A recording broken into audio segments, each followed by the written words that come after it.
One of the things that people find the most difficult is to take something that they want to sell and say, how can I make this different than what everyone else is doing? So I'm going to use two examples. Say, for instance, you're trying to sell some sort of like a shake product. I'm going to use isogenics as an example. One of the challenges people have in terms of buying the product or becoming a consultant is that they don't feel like it's real food. So if you want to sell something like that, how do you overcome that and make yourself look different at the same time? Here's an idea. Cooking shows right now are like really, really popular. There's like cupcake shows and cake shows and kids shows and who knows what kinds of shows.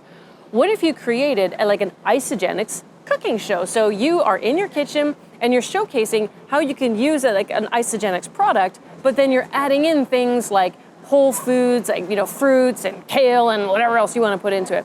So that's how you take something that a lot of other people do, you make it different and you make it your own. Let's say, for instance, you work in real estate. One of the biggest challenges my real estate clients have is that they can get a ton of leads, but they can't actually turn those leads into cash.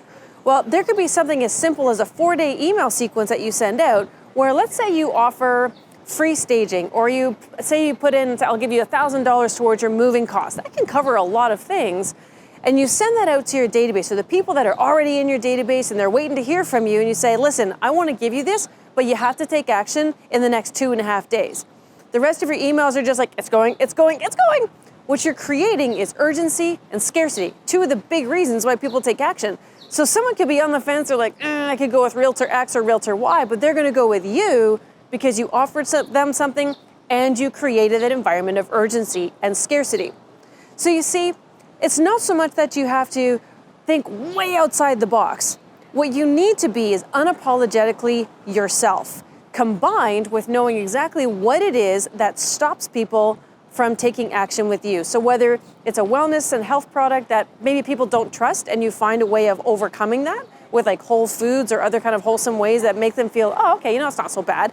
Or when you're like working on something like within real estate, whereby there's a ton of realtors and there's really not a lot of switching costs. So being able to pick the right one can sometimes be tricky.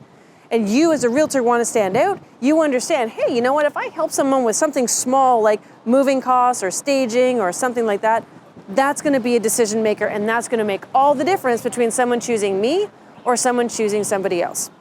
So when you're looking at how you can differentiate yourself, be unapologetically you, be creative, think outside the box. And this is what I love to do most with my clients and what you should think about doing with your business too.